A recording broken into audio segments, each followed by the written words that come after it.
Cheque bounce के जो cases हैं वो दिन पे दिन बढ़ते ही जा रहे हैं और हम टाइम टू टाइम जो है आपको चेक बाउंस केसेज के रिगार्डिंग नए नए कानून बताते रहते हैं, जिसमें से कोई कानून आता है कंप्लेनेंट के फेवर में और कोई कानून आता है एक्यूज्ड के फेवर में। और आज की वीडियो में भी हम एक ऐसा कानून लेके आए हैं जो कि अपराधी के फेवर में है और अपराधी उस पॉइंट पर जो है अपने केस को जीत सकता है। सो फ्रेंड्स, जानेंगे आज की इस वीडियो में वो कौन सा ऐसा कानून है जो कि अपराधी के फेवर में है। सो फ्रेंड्स, मैं हूं एडवोकेट मोहित और आप देख रहे हैं हमारा चैनल मोहित सिंह ग्रोवर। अगर आपने इस चैनल को अभी तक सब्सक्राइब नहीं किया तो चैनल को सब्सक्राइब कर लीजिए, क्योंकि चेक से रिलेटेड बहुत ही बढ़िया कंटेंट इस चैनल पे आने वाला है। सो फ्रेंड्स, बिना किसी देरी के चलिए वीडियो शुरू करते हैं।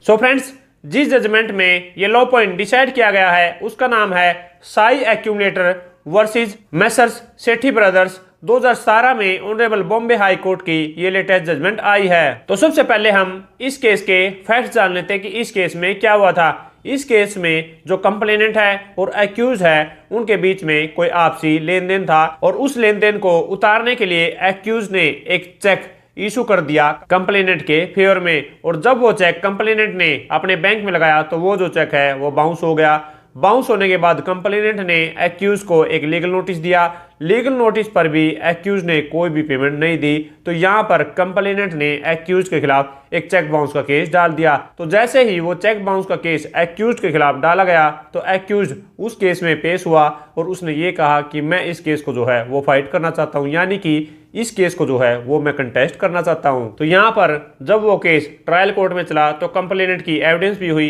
एविडेंस होने के बाद जो है उस केस में बहस भी हुई और बहस होने के बाद ट्रायल कोर्ट ने कंप्लेनेंट के उस केस को जो है वो रिजेक्ट कर दिया और यहाँ पर अपराधी को जो है उस केस से बरी कर दिया। तो इस ऑर्डर से एग्रीड होकर जो कंप्लेनेंट है वो गया finally honourable Bombay high court के पास, और ऑनरेबल बॉम्बे हाई कोर्ट में दोनों पार्टीज की तरफ से काफी सारे आर्ग्यूमेंट हुए। कंप्लेनेंट की तरफ से ये आर्गुमेंट थे कि हमारे बीच में अमाउंट की जो है वो ट्रांजैक्शन हुई है और उस अमाउंट के ड्यू को उतारने के लिए ये जो चेक है वो एक्यूज के द्वारा इशू किया गया है और ये चेक बाउंस हो गया है। तो बाउंस होने के बाद मेरे फेवर में जो है वो प्रिजम्पशन है सेक्शन 118 की और सेक्शन 139 एनआई एक्ट की। तो मेरा अमाउंट जो है वो रिकवरेबल है और एक लीगली इन्फोर्सेबल डेब्ट है, तो मेरे अमाउंट को जो है वो रिकवर कराया जाए और एक्यूज को जो है वो कन्विक्ट किया जाए। और यहाँ पर एक्यूज की तरफ से ये आर्गुमेंट थे कि हमारे बीच में कोई भी ट्रांजैक्शन जो है वो नहीं हुई है और ये जो चेक है इन्होंने मिसयूज किया है और जो भी प्रिजम्पशन इनके फेवर में अराइज हुई थी उसको हमने रिवर्ट कर दिया है। तो ये जो अमाउंट इन्होंने बताया है ये रिकवरेबल डेब्ट नहीं है और ये लीगली इन्फोर्सेबल लायबिलिटी नहीं है। तो मेरे को जो ट्रायल कोर्ट से बरी किया गया है वो बिल्कुल ही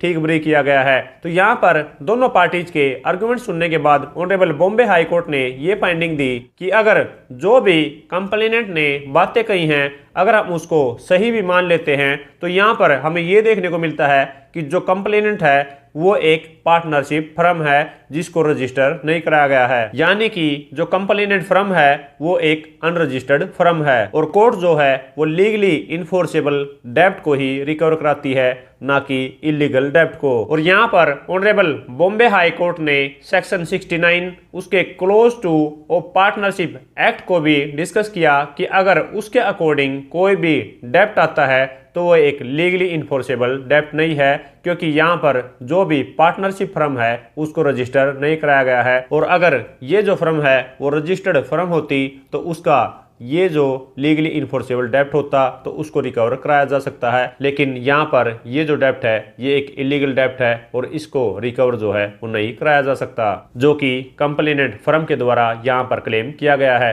तो यहाँ पर ऑनरेबल बॉम्बे हाई कोर्ट ने एक्यूज्ड को बरी कर दिया और कंप्लेनेंट की जो भी अपील थी उसको डिसमिस कर दिया। तो आशा करता हूं कि आप लोगों को भी समझ आ गया होगा कि अगर कोई भी चेक बाउंस का केस किसी भी फर्म के द्वारा या फिर कंपनी के द्वारा अगर डाला जाता है और वो जो फर्म है या फिर कंपनी है अगर वो रजिस्टर्ड नहीं है तो उसका कोई भी लीगली इन्फोर्सेबल डेब्ट नहीं होता है और एक्यूज जो है उस केस से जीत सकता है। और ये भी आशा करता हूं कि आप लोगों को इस वीडियो से इस जजमेंट से कुछ ना कुछ सीखने को मिला होगा। और अगर ये वीडियो आपको अच्छी लगे तो लाइक कीजिए, शेयर कीजिए, और अगर आप चेक बाउंस केस के रिगार्डिंग कोई भी लेटेस्ट जजमेंट्स के बारे में जानना चाहते हैं तो दिए गए नंबर पर व्हाट्सएप करके व्हाट्सएप ग्रुप को ज्वाइन कर सकते हैं, जहां पर आपको लेटेस्ट जजमेंट्स के बारे में बताया जाता है। सो फ्रेंड्स, इस वीडियो में इतना ही, मिलते नई वीडियो में नए किसी लीगल टॉपिक के साथ। तब तक के लिए थैंक यू सो मच,